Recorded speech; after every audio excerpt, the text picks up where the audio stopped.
സംഖ്യ 32 റൂബന്യർക്കും ഗാദ്യർക്കും വളരെ പ്രബലവും വലുതുമായ കാലിസമ്പത്തുണ്ടായിരുന്നു.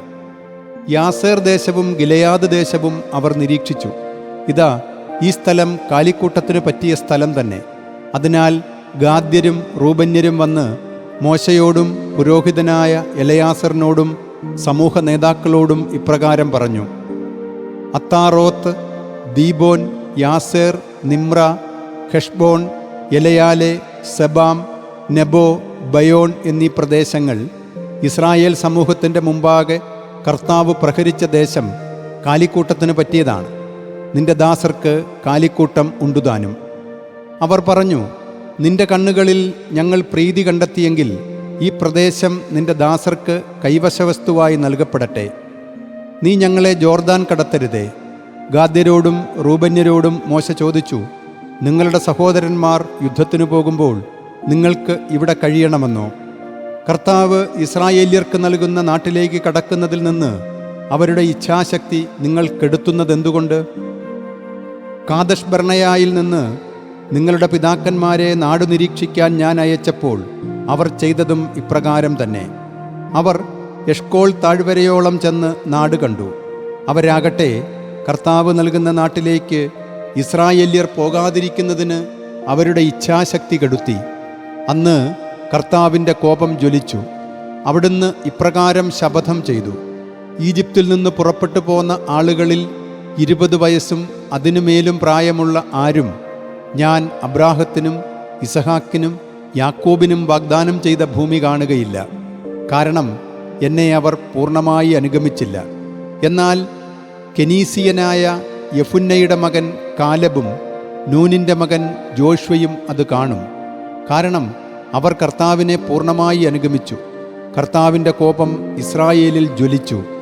കർത്താവിൻ്റെ ദൃഷ്ടികളിൽ തിന്മ പ്രവർത്തിച്ച തലമുറ മുഴുവൻ തീരുന്നതുവരെ അവരെ അവിടുന്ന് 40 വർഷം മരുഭൂമിയിൽ അലയാനിടയാക്കി. ഇസ്രായേലിന് നേർക്കുള്ള കർത്താവിൻ്റെ കോപം ഇനിയും വർദ്ധിക്കാനായി നിങ്ങളുടെ പിതാക്കന്മാരുടെ സ്ഥാനത്ത് നിങ്ങൾ ഇതാ പാപികളായ മനുഷ്യരുടെ പരമ്പരയായി ഉയർന്നു വന്നിരിക്കുന്നു. എന്തെന്നാൽ അവിടുത്തെ അനുഗമിക്കുന്നതിൽ നിന്ന് നിങ്ങൾ പിന്തിരിയുന്ന പക്ഷം അവിടുന്ന് അവരെ ഇനിയും മരുഭൂമിയിൽ ഉപേക്ഷിക്കും. അങ്ങനെ ഈ ജനത്തിന് മുഴുവൻ നിങ്ങൾ നാശം കൊണ്ടുവരും. അപ്പോൾ അവർ അവനെ സമീപിച്ചു പറഞ്ഞു: ഞങ്ങൾ ഇവിടെ ഞങ്ങളുടെ ആടുമാടുകൾക്ക് വേണ്ടി തൊഴുത്തുകളും ഞങ്ങളുടെ കുട്ടികൾക്ക് വേണ്ടി പട്ടണങ്ങളും പണിയട്ടെ. എന്നിട്ട് ഇസ്രായേല്യരെ അവരുടെ സ്ഥലത്തെത്തിക്കുന്നതുവരെ ഞങ്ങൾ അവർക്ക് മുമ്പേ സജ്ജരായി അണിനിരക്കാം. ഞങ്ങളുടെ കുഞ്ഞുങ്ങൾ ഈ ദേശവാസികളുടെ മുമ്പിൽപ്പെടാതെ സുരക്ഷിത നഗരങ്ങളിൽ പാർക്കുകയും ചെയ്യട്ടെ. ഇസ്രായേല്യർ താന്താങ്ങളുടെ അവകാശം കൈവശമാക്കുന്നതുവരെ ഞങ്ങൾ ഞങ്ങളുടെ വീടുകളിലേക്ക് മടങ്ങുകയില്ല. ജോർദാനു മറുകര മുതൽ അപ്പുറത്തേക്ക് അവരോടൊപ്പം ഞങ്ങൾ അവകാശികളാകുകയില്ല, തീർച്ച. കാരണം ഞങ്ങൾക്ക് ഞങ്ങളുടെ അവകാശം വന്നിരിക്കുന്നത് കിഴക്ക് ജോർദാൻ ഇക്കരെയാണ്. മോശ അവരോട് പറഞ്ഞു: നിങ്ങൾ ഇക്കാര്യം ചെയ്യുമെങ്കിൽ, കർത്തൃസന്നിധിയിൽ നിങ്ങൾ യുദ്ധത്തിന് അണിനിരക്കുമെങ്കിൽ, അവിടുന്ന് തൻ്റെ ശത്രുക്കളെ തൻ്റെ മുമ്പിൽ നിന്ന് നിഷ്കാസനം ചെയ്യുന്നതുവരെ പട്ടാളം മുഴുവൻ കർത്തൃസന്നിധിയിൽ നിങ്ങൾക്കായി ജോർദാൻ കടക്കും. ദേശം കർത്താവിൻ്റെ മുമ്പിൽ കീഴടങ്ങിയതിന് ശേഷം നിങ്ങൾക്ക് മടങ്ങിപ്പോകാം.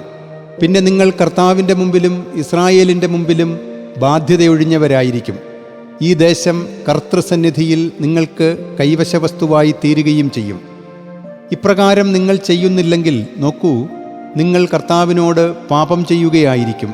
നിങ്ങളുടെ പാപം നിങ്ങളെ വേട്ടയാടുമെന്ന് നിങ്ങൾ അറിഞ്ഞുകൊള്ളുവിൻ.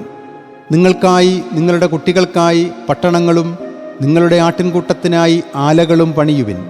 നിങ്ങളുടെ അധരം ഒഴിഞ്ഞത് നിങ്ങൾ നിറവേറ്റണം. ഗാദ്യരും റൂബന്യരും മോശയോട് ഇപ്രകാരം പറഞ്ഞു: യജമാനൻ കൽപ്പിക്കുന്നത് പോലെ നിന്റെ ദാസന്മാർ ചെയ്തുകൊള്ളാം. ഞങ്ങളുടെ കുട്ടികളും ഭാര്യമാരും കന്നുകാലിക്കൂട്ടവും മൃഗഗണവും അവിടെ ഗിലെയാദ് പട്ടണങ്ങളിൽ ആയിരിക്കട്ടെ. യജമാനൻ പ്രസ്താവിക്കുന്നത് പോലെ നിന്റെ ദാസന്മാർ സർവസജ്ജ സൈന്യമായി കർത്താവിൻ്റെ മുമ്പേ യുദ്ധത്തിനായി മുന്നേറുന്നതാണ്. മോശ അവരെ സംബന്ധിച്ച് പുരോഹിതനായ എലയാസറിനെയും നൂനിൻ്റെ പുത്രൻ ജോഷ്വയെയും ഇസ്രായേല്യർക്കുള്ള ഗോത്ര പൈതൃകങ്ങളുടെ തലവന്മാരെയും അനുശാസിച്ചു. മോശ അവരോട് പറഞ്ഞു, യുദ്ധത്തിന് സർവസജ്ജരായി ഗാദ്യരും റൂബന്യരും നിങ്ങളോടൊപ്പം കർത്താവിൻ്റെ മുമ്പാകെ ജോർദാൻ കടക്കുകയും ദേശം നിങ്ങൾക്ക് മുമ്പാകെ കീഴടങ്ങുകയും ചെയ്താൽ നിങ്ങൾ അവർക്ക് ഗിലെയാദ് ദേശം കൈവശവസ്തുവായി കൊടുക്കണം. എന്നാൽ അവർ നിങ്ങളോടൊപ്പം അണിനിരന്ന് മുന്നേറുന്നില്ലെങ്കിൽ അവർ അവകാശികളാകുന്നത് കാനാൻ ദേശത്ത് നിങ്ങളുടെ ഇടയിൽ തന്നെ ആയിരിക്കും. ഗാദ്യരും റൂബന്യരും ഇപ്രകാരം പ്രത്യുത്തരിച്ചു, നിന്റെ ദാസന്മാരോട് കർത്താവ് പ്രസ്താവിക്കുന്നത് അപ്രകാരം തന്നെ ഞങ്ങൾ ചെയ്യും. ഞങ്ങൾ കർത്താവിൻ്റെ മുമ്പിൽ അണിനിരന്ന് കാനാൻ ദേശത്ത് കടക്കും. എന്നാൽ ജോർദാനിക്കരെ ഞങ്ങളുടെ അവകാശത്തിൻ്റെ കൈവശഭൂമി ഞങ്ങൾക്കൊപ്പമായിരിക്കണം. അങ്ങനെ മോശ അവർക്ക്, അതായത് ഗാദ്യർക്കും റൂബന്യർക്കും ജോസഫിൻ്റെ പുത്രനായ മനാസയുടെ ഗോത്രത്തിൻ്റെ പകുതിക്കുമായി അമോര്യ രാജാവായ സീഹോൻ്റെ രാജ്യവും ബാഷാൻ രാജാവായ ഓഗിൻ്റെ രാജ്യവും നൽകി. ചുറ്റുമുള്ള നാടിൻ്റെ നഗരാതിർത്തികളിലായി അതിൻ്റെ നഗരങ്ങളോട് ചേർന്നായിരുന്നു ആ പ്രദേശം. ഗാദ്യർ പണിത ദീബോൻ, അത്താറോത്ത്, അരോവർ, അത്രോത്ത് ഷോഫാൻ, യാസേർ, യോഗ്ബഹ, ബേത്ത് നിമ്ര, ബേത്ത്ഹാരൻ എന്നീ പട്ടണങ്ങൾ കോട്ടനഗരങ്ങളും അജസംരക്ഷണ കേന്ദ്രങ്ങളുമായിരുന്നു. റൂബന്യർ പണിതവ ഹെഷ്ബോൺ, എലയാലെ, കിരിയാത്തായിം എന്നിവയും പേരുമാറ്റിയ നെബോ, വാലമ്യോൺ എന്നിവയും സിപ്മായുമായിരുന്നു. അവർ വിളിച്ച പേരുകൾ തന്നെയാണ് അവർ പണിത പട്ടണങ്ങളുടെ പേരുകൾ. മനാസയുടെ മകനായ മാഗീറിൻ്റെ പുത്രന്മാർ ഗിലെയാദിലേക്ക് പോയി അത് കീഴടക്കി. അതിലുണ്ടായിരുന്ന അമോര്യരെ തുരത്തി. മോശ മനാസയുടെ മകനായ മാഗീറിന് ഗിലെയാദ് കൊടുത്തു. അവൻ അതിൽ വാസമുറപ്പിച്ചു. മനാസയുടെ പുത്രനായ യായീർ പോയി ഹവോത്തേഹം പിടിച്ചടക്കി. അവൻ അവിടെ ഹവോത്ത് യായീർ എന്ന് വിളിച്ചു. നോബഹ് പോയി കെനാത്തും അതിൻ്റെ ഗ്രാമങ്ങളും പിടിച്ചടക്കി. അവൻ തൻ്റെ പേരനുസരിച്ച് അതിനെ നോബഹ് എന്ന് വിളിച്ചു.